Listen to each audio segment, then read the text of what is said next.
Well, hello there, everyone. How you doing today on this Thursday, March the 14th in the year 2024? Hopefully doing outstanding. Yeah, I'm Mazske Finance, coming to you from the country of Panama.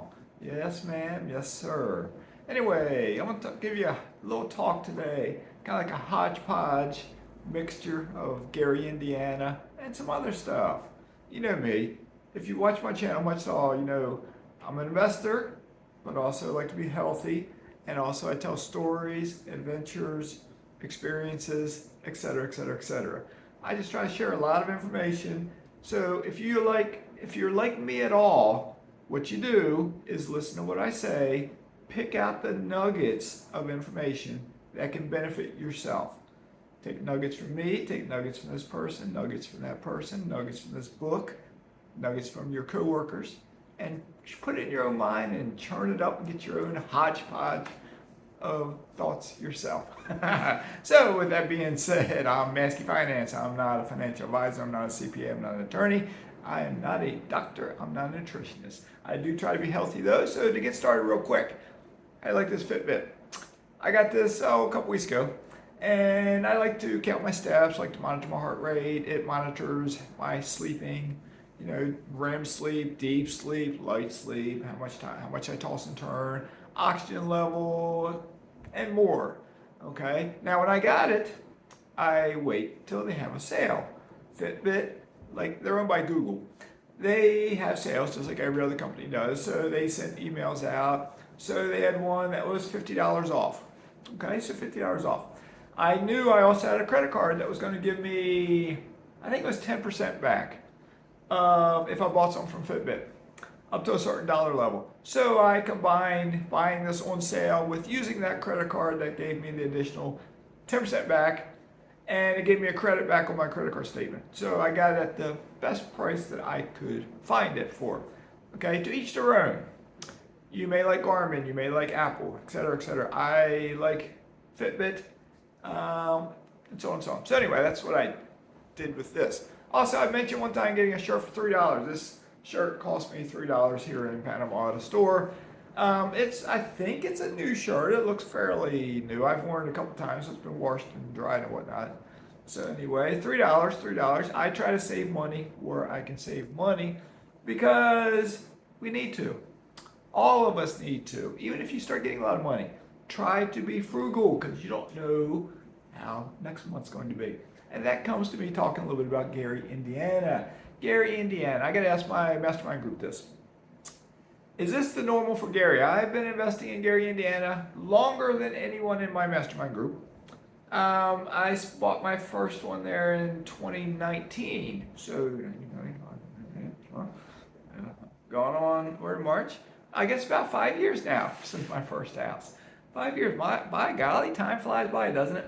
So anyway, what have I found with Gary? Gary is the sort of place there's numerous videos on my channel about Gary. Myself and Millennial Mike have discussed it. I think myself and others have discussed it. We've talked about pros and cons of Gary. I got different texts and messages popping up on my phone too.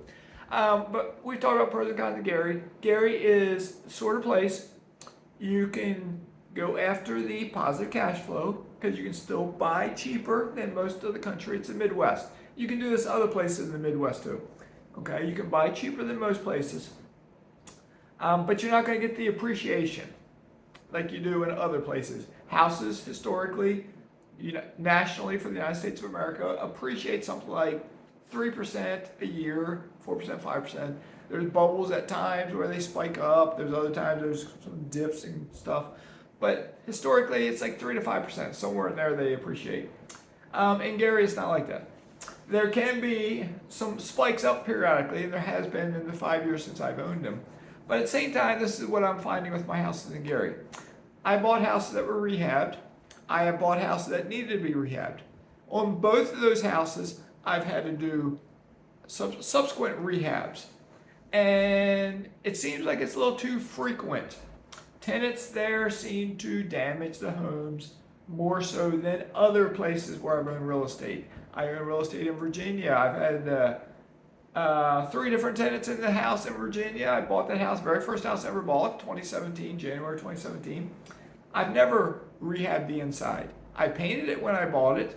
I put a new roof on it, I replaced hot water heater, I put a new toilet in it, and I did some other work. I've done some other work to it. It's a nicer house. It's a better quality tenant. I can find better quality tenants there. And Gary, it's almost like it's a gamble. I've had tenants that have a good credit score, they have a job, they move in, they lose their job. All of a sudden they can't pay rent. Time after time after time. I've had numerous evictions. I've had other tenants that have just moved out. I've had Section 8 tenants that lose Section 8 and then they get the boot out, they get the push out. I just had a Section 8 tenant move out. She did lose her Section 8 at one point, and then she couldn't get it back, but she got some sort of assistance to pay something. But she just moved out. I rehabbed that house 3 years ago at the going rate then for rehabbing a house, which was $11,500. I'm now going to have to rehab that house again. Not a major rehab, but it's repairs of holes in walls, crayons on walls, broken outlets, broken handles, and other things. But it's say pushing 10 grand. It's one of the things with Gary. I had another house that went empty last July. Tenant got pushed out kind of because they weren't paying rent. So I've been gone without some rent there. Then the house had to be rehabbed. I rehabbed the house. We're now in March. No tenant is yet in the house. Sometimes it takes longer in Gary to find a quality tenant, hopefully a quality tenant, than it does in other places in the country. So buyer beware. If you want to invest in Gary, you can get great cash flow at times. I have houses that are giving me $500 a month cash flow when I bought them for $40,000, $50,000. Okay, I have houses like that. I have houses I got one I bought for $25,000 all in, and it's probably worth right now $50,000, $60,000, $70,000. So it's more than doubled in 3-4 years, however long I've had that one. Okay, you can do that, but you will have probably more issues with tenants over time than you may have in other places. Now, with that being said, Airbnb is another game, right? I've had problems with my Airbnb in Florida. Early on, I had a tenant, my kitchen sink got clogged up. And I've heard stories, look at Millennial Mike's channel, he had a terrible tenant in his Airbnb. I'll tell you another person had a terrible trouble with their Airbnb, and another one, I can tell you a bunch of that have. I had a tenant, the kitchen sink was clogged up. Get a plumber in there. He unhooks the pipe, the J pipe underneath. I would have done it myself if I was there, but I'm down in Panama. The J thing underneath. What did he find? Spaghetti crammed in there. And it's like a lot, not just like 1 or 2 strands, but like a lot. Who in their right mind with a shred of intelligence dumps pasta down a kitchen drain? Airbnb folks. That's who. I have a friend here in Panama. He had a house he turned into an Airbnb when he moved here. He made the mistake of leaving some collectibles in there, like autographed footballs and basketballs from his college team. He likes sports, college sports. He got a phone call one day from a tenant, and they asked him, "Hey, can my child play with your basketball or football, whatever it was that's in that one room?" He said, "No, it's autographed. It's special. That room is off limits for touching." And yet, when his last trip back there, he found basketball, football, scuffed up, and other stuff was done. He's now selling the house. And I've known other Airbnbs in Florida, same thing. People just don't know how to respect because it's not their house. Now, sometimes long-term tenants are the same way, but for the most part, long-term tenants are better than the short-term Airbnb folks. But you never know. You just never know. So anyway, how are you doing today?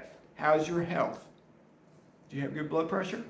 How's your sugar level? Sugar, hear this one out. Lots of doctors will tell you now, it's coming out more now than ever. Sugar is the #1 cause of driving inflammation in the human body. Inflammation is the precursor to every single disease that we may get. So if we have inflammation in our knee, maybe it becomes arthritis. Have inflammation in our skin, maybe we get eczema or psoriasis or lupus or whatever it may be. Have inflammation in our stomach or our colon, and we get colon cancer, stomach cancer, so on and so on and so on. The largest individual driver of inflammation, I believe, that doctors have said, I'm not a doctor, remember, is sugar. Sugar is in everything. Everything. And the more you eat out in restaurants, sugar's in restaurant food. Look at boxes of cereal. Look at your fruit yogurt. Look at cans. Look at boxes. Look at frozen food. Look on the back at added sugar. 9 grams here, 7 grams here, 13 grams here, 20 grams here. Look at a Monster drink, Coca-Cola, some other drink you drink. Sugar, sugar, sugar. We as a society are addicted to sugar. We as a society are overweight. We as a society have high cases of diabetes and all other kinds of stuff. We as a society do not invest. Okay? If you've tuned into my channel, hopefully you're healthy or you want to become healthy, and hopefully you are an investor. That's what my channel, that's the gist of my channel, is try to help motivate you, not educate you per se, but share with you things I've gone through, like in Gary, Indiana, or in Virginia, or in Alabama. I've had bad tenants in Alabama too, or in Chicago. I got a better tenant in Chicago, just in one house. But also I had issues there. I got high, expensive water bills. Tenant denies using it. I got to pay in Chicago, you got to pay the tenant's water bill. I'm getting expensive water bills, $250, $300 a month. There's no swimming pool. They got to fill up. Tenant says there's no one else living with them. They can't find any kind of leak anywhere. So what's going on? So that's the story of being a landlord. You will deal with all kinds of stuff. Okay? And with that being said, like I've said many other times, in my humble opinion, real estate is the quickest way to wealth. Real estate, you can use OPM. Other people's money, use the bank's money. You pay 20% down, the bank pays 80% down. But you own that asset, that cash producing, cash flow asset. But you gotta have cash reserves saved up because the hot water heater will need to be replaced. The roof eventually will need to be replaced. Painting will need to be done. Flooring will need to be done. So on and so on and so on. Okay? But without risk, there's no reward. If you want to work for 40 years and live on 40% of your pay when you retire, if you can get 40% of your pay when you retire, no guarantees in life. You might get 20% of your pay when you retire. I don't know. That's your choice. Or do you want, not necessarily to become wealthy, none of us need to be wealthy, but we need enough income to replace working a job so when the day comes and we don't have a job to work or we don't want to work, we can still survive, we can live, and hopefully live comfortably. Okay?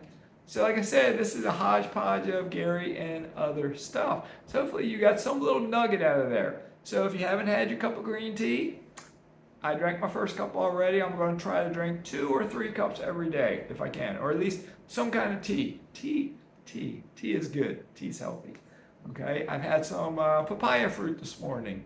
I've had a handful of nuts, walnuts. I've had cashews, peanuts, pecans, almonds.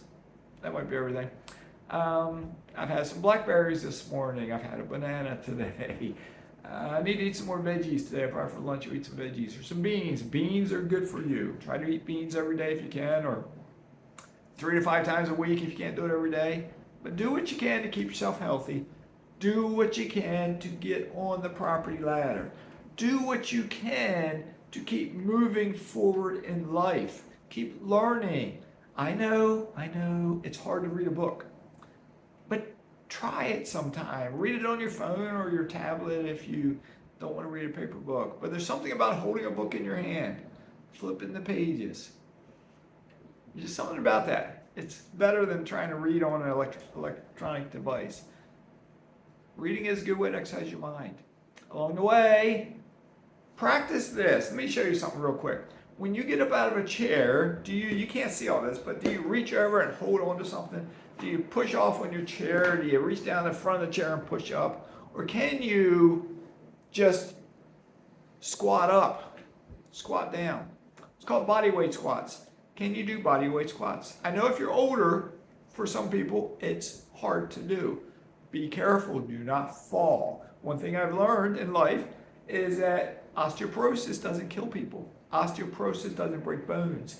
It's the fall that breaks the bones of people that have osteoporosis. So as we get older, a lot of Americans get what they call osteopenia. It's a precursor to osteoporosis, and they get little holes in their bones. A lot of Americans get that. A lot of people around the world probably get it. But as you get older, try to do strength-bearing exercise, do push-ups, do planks. You know what planks are, laying down planks. Do crunches, do body weight squats, get a set of bands, use bands, get some dumbbells, go to a gym, get weights at your house, walk. Walking is healthy, walking is good for the heart. Swim, I got a pool out there, swim. Just exercise, get moving. This Fitbit I have it set up, it'll notify me if I haven't walked 250 steps in an hour. 250 steps in an hour is not a lot, but say I'm sitting watching TV, I'm sitting reading a book, I'm sitting talking to the missus, and it buzzes, and I realize, whoa, I need 199 more steps to go. I get up, I do laps around my house, or I come out the door and do laps down to the gate and back or something. We got to keep moving. We just got to keep moving. Along the way, every month, when you get some money in, put it away into a bank somewhere, a high yield savings account. I'm getting 5% at Wealthfront. If you want to be referred to Wealthfront, I can send you a link where you'll get a boost of 0.5%. So if the current rate is 5%, you'll get 5.5% for 90 days. I can now refer people again. I had maxed out and had to wait time to get back down. I can refer people. So if you want to be referred, send me an email. My email is always in the description below. I will reply. Sometimes I'm slow with replying because I'm living life, but I'll reply with a link that you can use to open an account with Wealthfront, and you'll get a 90-day boost from that 5.0 to 5.5. Now, if you then, once you get it open, refer your spouse or your buddy or your friend, that'll give you an additional 90 days. Okay, so that's how you can get a higher rate for longer. All right, I could talk forever, but you're not going to listen forever. All right, let me know if there's any topics you want me to talk about. You know, I've gotten away from making daily videos, and it seems like my subscribers are still growing. So thank you so much. I will, as time goes on, try to talk more about living in the country of Panama. It's an adventure. We're going to go out on it. We've already been out this morning. We're going to go out again on another adventure. All right. I'm going to talk about more investments. I have a variety of investments, as you probably know. Real estate. I've gotten into mineral rights acres, got into oil drilling. I own a little bit of a pipeline. I own a teeny tiny bit of a tequila distillery down in Mexico, and so on and so on. I got a variety of investments. I like that. I'm not telling you to do that. There are very successful investors who stick with one category. Michael Zuber has, like, say, 200 rental units. That's all he wants to do. He stays in his lane, as he says. I like to learn different things. I like to experience different things. I like different kinds of investments. That's just me. Maybe I win with my investments. Maybe I don't. But it's just me. It's like in the evening sometimes. We're probably going to walk tonight, hopefully on the beach. We might stop by a beach bar. Doesn't mean I'm going to drink or doesn't mean I'm going to eat. But we might sit in a chair out there, just kick back. And maybe I get a bebida, as I call it, just one. And I'll look at the ocean. I'll look at the sand. I'll look at the people. Maybe a four-wheeler will come up and park. And I'll just say to the missus, what a life. What a life. So why can't you do the same? You can. You can do the same. Just start investing. If you want to come to Panama, shoot me an email again, and I will tell you how you can educate yourself better about living in the country of Panama. I've never lived in another country besides the United States. So, well, I was stationed in Puerto Rico for 3 years.